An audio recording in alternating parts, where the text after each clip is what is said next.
Ano tong sinasabi niyong bago, sir? Virtual colonoscopy. Very exciting to eh. Hindi na kailangan magpasok.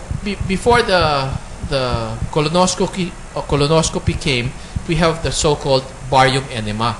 It is a form of X-ray wherein they place a dye, or there is a white substance that is placed from below, and it goes all the way, which is mixed with air, or it's an air contrast ang tawag namin doon, and they take multiple shots and determine kung meron nakikitang bukol. Okay. The other one is what we call a virtual colonoscopy, wherein through the use of a special CT scan, so not all CT scans. Bagong-bago lang to, relatively new here. It's been here in the Philippines probably 2 years already. It's been in the States around 7 years. So it's a relatively new procedure. The nice thing about it, it complements each other. So I wouldn't say yung isa mas magaling over the other. Lahat yan tulong-tulong eh. So, ito po, last question from Mr. Reyes of Sampaloc. Dumudumi ako ng 5 hanggang 6 na beses sa isang araw at masakit ang right and left side ng tiyan ko. Hindi rin daw siya natutunawan kung kumain tulad ng gulay. Ano daw po ba ito? 5 to 6 times a day. Tapos hindi pa natutunaw pag gulay daw ang kinain. Sir. Again, ang pinaka-importante doon ay una, ilang taong ka na. Ikalwa, gaano nakatagal itong nararamdaman mo ito. Ano? At meron bang associated symptoms like ikaw ba ay may dugo sa tae, ikaw ba ay nangangayayat, haba ba nagtatagal ay nagpo-progress ito. If it is something that has been going on for a long time, again, it's different. So, if it is a long time, then I will consider you as a case of chronic diarrhea. The most common cause of diarrhea is ordinary gastroenteritis. Pag may nakain ka masama, tatai ka ng 10, 20 times. Ang kalaban mo is the possibility of dehydration. But in 2 to 3 days time, gagaling at everything is back to normal. Ang chronic diarrhea is anything na nagtatae more than 2 weeks can be considered as chronic diarrhea. At iba ang dahilan ng chronic diarrhea sa acute gastroenteritis. The 3 most common causes of chronic diarrhea in the Philippines at least is first, cancer of the colon, second is amoebiasis, and third is irritable bowel syndrome. Irritable bowel syndrome is supposedly psychologically related. So again, not all conditions are the same. The best thing is for you to consult your favorite doctor. Yeah. So nakita niyo na mga kaibigan, kailangan talaga magpa-check up eh. Diba? Kaya lang natin sila tulungan sa mga pag-a-advise ng mga algorithm, ganito gagawin, ito yung mga posibilidad. Pero pag nakita kayo na magagaling na doktor, sigurado ang gagaling. Sir, maganda yung sinasabi niyong chronic diarrhea. So, pag 2 weeks sila nagtatae, delikado pala to.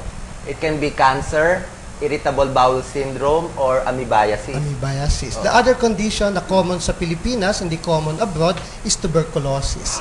Tuberculosis of the intestine can also cause chronic diarrhea. Sa Amerika naman, the most common cause of chronic diarrhea is inflammatory bowel disease. Wala tayo niyan. Ulcerative colitis and Crohn's disease, which we are starting to see, but not as frequent as that in the Western countries. Okay. So, konti na lang time natin, no? Sir, you're also the president of the Philippine College of Physicians. Meron ba kayong gusto isabi, mga plano about the Philippine College of Physicians? Siguro, I just would like to make an announcement. The Philippine College of Physicians, together with the Department of Health, is sponsoring on Monday a symposium on avian flu. Bird flu. Which is the main thing right now. It will be done at the United Laboratory, Bayanihan Hall. And I think it's something that will be televised. I don't know what channel. But again, avian flu is not gastrointestinal, but because it's the College of Physicians, it's one of the current problems that we're having. And again, as far as the society is concerned, we're doing everything to be of help to any type of diseases that is a current problem in the country. Sir, if they are going to look for you, where can they look for you? And final words to our televiewers? If you would like to look for me as a teacher, contact me at PGH. Teacher. If you are going to look for me as a clinician, see me at Manila Doctors or Medical City. If you're going to see me as the leader of the PCP, see me at the office of the Philippine College of Physicians at 1 San Miguel Avenue, Pasig. Or mas madali, tawagan nyo na lang ako. Final words, sir, to our audience na mga nakikinig sa inyo. Final words. Advice. Yung mga... Again, the most important Takot thing magpa-check up. actually is preventive. Ano? And even if you're dealing with serious condition, there is always something of big help if you diagnose a disease early. Kailangan So the most important thing pa din in medicine is prevention. Second is early diagnosis. And third is proper treatment. Ano? And I would say seeing proper doctors. Ano? The last message I would like to mention is do not be afraid or do not be ashamed to always ask for a second or a third opinion if you are not improving. Ano? More minds are better than one. Sir, final words at saan kayo mahanap? Well, there is an this coming March, Yes. the Philippine Cancer Society, along with the Philippine Society of Colorectal Surgeons, there is the Colon and Cancer Awareness Month this coming March 2006.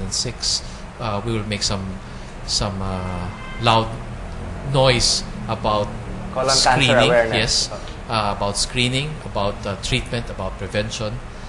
This coming March, I can be found at Manila Doctors and at Makati Med. Final words?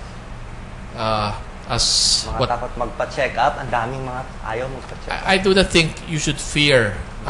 What really makes people scared is the fear of the unknown. It is better to know it. It is better to face it rather than to run away from it.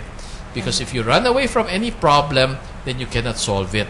So if there is a problem and it is a medical problem, please see board-certified physicians. Okay. Maraming salamat. Naubos na ang oras natin. Nakita nyo, ang ganda ng topic natin. Ulcer, gastric cancer, colon cancer, and we have the best guest for you. Okay, so kukunin ko sila ulit. Promise ko next time, and we'll see you again next week. Bye-bye.